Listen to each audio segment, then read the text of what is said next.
Hi అండి, good evening అండి అందరికి.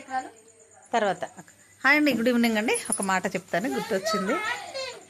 ఏంటంటే రవిక గురించి ఒక సూచన, సలహా. తప్పేం కాదు, దాన్ని తప్పుగా అర్థం చేసుకుంటే తప్పుగా అంటారు, ఒప్పుగా అర్థం చేసుకుంటే ఒప్పుగా అంటారు. ఇప్పుడు మార్నింగ్ అంతా పని చేసుకొని ఇంట్లో ఉండే వాళ్ళకు నైటీలు వేసుకొని ఉంటున్నారండి. నైటీల గురించి ఎందుకు వద్దు, పూజ చేసుకుంటప్పుడు కానీ ఎప్పుడైనా మార్నింగ్ అంతా కానీ నైటీలు వేసుకోవద్దని పెద్ద చర్చ జరుగుతుంది. కోట్ల దాకా వెళ్ళిపోతున్నాయి సమస్యలు. ఎందుకంటే ఆడపిల్లలకి చాలా హెల్తీగా ఉండాలండి. డెలివరీ వచ్చిన తర్వాత ప్రెగ్నెంట్ పడుచు పిల్లలు అయిపోయేదాకానే బాగుంటారు. పడుచు పిల్లలు పెళ్ళి అయిపోయిన తర్వాత వాళ్ళు వీక్ అయిపోతారు. పెళ్ళి కాగానే ప్రెగ్నెన్సీ వస్తుంది. ప్రెగ్నెంట్ అయ్యేటప్పటికి బిడ్డను మోయడానికి తనకు బ్లడ్ సరిపడా ఉండాలి. మళ్ళీ ఇల్లు పనులు చూసుకోవాలి, భర్త పనులు చూసుకోవాలి, అత్తమ్మ ఇంటి పనులు చూసుకోవాలి. ఆ కుటుంబంలో ఎలా పెరిగి వచ్చినా వీళ్ళని గౌరవించకపోతే కుదరదు. ఏ ఆడపిల్లకు కుదరదండి. అత్తారింట్లో అమ్మ వాళ్ళ ఇంటికాడ ఉన్నట్టు కాదు, వాళ్ళని గౌరవించాలి. వాళ్ళకి వచ్చే చుట్టాలకు మర్యాద చేయాలి, వాళ్ళందరి దగ్గర మంచి పేరు తెచ్చుకోవాలి. మెయిన్ ఇది. మనకు కుదరదు అంటే కాదు, కుదరదు అన్నప్పుడు మనం ఎక్కడో లేని వాళ్ళని తీసుకొచ్చుకోవాలి. అందరూ ఉన్న వాళ్ళే ఉండరు కదా. అయితే విషయం ఏంటంటే రవిక గురించి నేను మాట్లాడుతున్నాను కదా. రాత్రికి విప్పేది రవిక అంటారు. సో దాన్ని చెడుగా ఆలోచించుకోవడం కాదండి. టైట్ పొద్దుటంతా పట్టుకొని ఉంటాయి కదా, ఈ భుజాలు, ఈ షోల్డర్ ఇక్కడ గట్టిగా ఉంటే పట్టేసుకుని నేను ఎక్కువ లాగుతుంటుంది. ఇక్కడ ఈ బ్రెస్ట్ కింద ఈ క్రాస్ పట్టేసి ఉంటాయి కదా, గట్టిగా ఉండడం వల్ల ఏమైంది, అక్కడ పట్టేసి క్యాన్సర్ స్టార్ట్ అవుతుంది. బ్రెస్ట్ క్యాన్సర్స్ చాలా వస్తున్నాయి తెలుసా. క్యాన్సర్లు వచ్చి చనిపోయిన వాళ్ళు ఎంతోమంది ఉన్నారు. మళ్ళీ ఈ నడుము పక్కన ఈ సర్వేలలో నడుము చుట్టూ లంగాన్ని గట్టిగా కట్టుకుంటాం కదా, దానివల్ల కూడా బ్లడ్ క్లాట్ అయిపోయి అక్కడ ఆగి మడతలు పడుతూ ఉంటారు లంగ నాడలు కట్టుకునేటంట. అట్లాంటి తప్పే ఎందుకు, నైటీ ప్రతి వాళ్ళు వేసుకుంటున్నారండి. నైట్ ఇప్పేసి నైటీ వేసుకొని మళ్ళీ మార్నింగ్ లేవని స్నానాలు చేసుకొని మళ్ళీ చీర కట్టుకోవాలి. ఈ 24 అవర్స్ కన్నా కూడా ఇలా బ్లడ్ సర్క్యులేషన్స్ అంతా ఒకలాగుండి, జడ పిన్నులు కూడా ఇలాంటి పిన్స్ కూడా ఉంచుకోవద్దండి. బ్లడ్ ఈ వెంట్రుకలకు మనకి ఏం లేదనుకుంటే వెంట్రుకలకు బ్లడ్ సర్క్యులేషన్స్ ఉంటుందండి.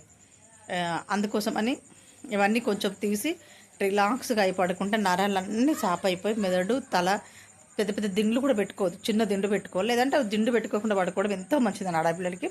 ఇది హెల్త్ కూడా సరిపడేది. రాత్రికి ఇప్పేది రవిక అంటారు. తదితర వేరే భార్యాభర్తలు ఉండి కాపురాలు చేసుకునేది కూడా తప్పు కాదండి. భార్యాభర్తలు ఒక ఏజ్ వచ్చిన తర్వాత అబ్బాయిలకు అమ్మాయిలకు ప్రతి సృష్టి ధర్మమే అంత కదా. మన తల్లిదండ్రి కూడా కాపురం చేసుకుంటేనే మనం పుట్టాం, అవునా. మనము కాపురాలు చేసుకుంటేనే పిల్లలు పుడతారు. ఆ పిల్లలు కూడా సృష్టి ధర్మమే ఇంతే కదా.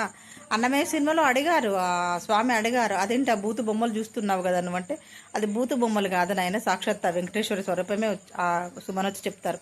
బూతు బొమ్మలు కాదు, వాళ్ళ పని చేసుకునివ్వండి, సృష్టిని ఉత్పత్తి చేస్తున్నారు వాళ్ళు అని చెప్పాడు కదా. అలాగే ఉండే వరకు ఉండాలి, శృతి మించకూడదు. ప్రతిది కామమైన, దానమైన, ధర్మమైన ప్రతి అన్నిట్లలో. అయితే ఇప్పుడు టాపిక్ ఏంటంటే రవిక గురించి నేను మాట్లాడతాను. రాత్రికి విప్పేది రవిక. అలా అండి చాలామంది తల్లులు పిల్లలు వేసుకోవాలండి. నైటీలు వేసుకుంటేనే వాళ్ళ బ్లడ్ సర్క్యులేషన్స్ అవన్నీ బాగుండి కండరాలు అక్కడ ఇక్కడ అతుక్కుపోయినట్టు ఉండేసి క్యాన్సర్ తయారవుతుందండి. అలా కాకూడదు అంటే రిలాక్సేషన్స్ కోసం నైట్ కంపల్సరీ వేసుకోవాలి. నేను వేసుకుంటున్నాను. మళ్ళీ మార్నింగ్ స్నానం చేసిన తర్వాత మళ్ళీ డ్రెస్ వేసుకొని ఆఫీస్కి వెళ్తాను. మళ్ళీ జాబర్స్కి అయితే డబుల్ పనులు, ఇంట్లో పనులు చూసుకోవాలి, పూజ పనులు చూసుకోవాలి, బాధ్యత పనులు చూసుకోవాలి. ఆ బండి నడుపుకుంటూ వెళ్ళాలి, నరాలను లాగిస్తాయి. హాయ్ అండి, గుడ్ ఈవినింగ్ అండి అందరికీ. తప్ప అనుకోకూడదు. రవిక రాత్రికి విప్పేసి నైట్ వేసుకునేది రవిక. ఇప్పుడు కొత్త స్టోరీ అన్నమాట. హాయ్ అందరికీ, Bhavani Maturu YouTube channel subscribe చేసుకోండి, షేర్ చేసుకోండి, లైక్ చేసుకోండి, కామెంట్ చేయండి. నా వయసు నాకు 4 మంత్ తర్వాత ఇచ్చేసింది యూట్యూబ్కి కృతజ్ఞతలు. యూట్యూబ్ నువ్వు నేను ఫ్రెండ్స్, నువ్వు నేను పార్ట్నర్. ఎవరు నా అన్వేషణ చెప్తారు కదా, అన్నయ్య నేను చాలా చూస్తాను, ప్రపంచ యాత్రికుడు అని. అతని స్టోరీస్ అన్నీ వింటాను. చాలా ధైర్యంగా, కాన్ఫిడెన్స్గా ఉంది. ఏమంటున్నాడు అంటే అవుతుంది, మానిటైజేషన్ తప్పకుండా అవుతుంది అని అంటే నాకు 4 మంత్కి నా వాయిస్ ఇచ్చిందండి నాకు యూట్యూబ్. నాకు కూడా ఫ్యాషన్గా ఉండాలి, కబుర్లు చెప్పుకోవాలి, బాగుండాలి, నాకు ఇష్టం ఉన్న దాంట్లో అన్నీ వేసుకొని బాగుండడం నాకు చాలా ఇష్టం అండి.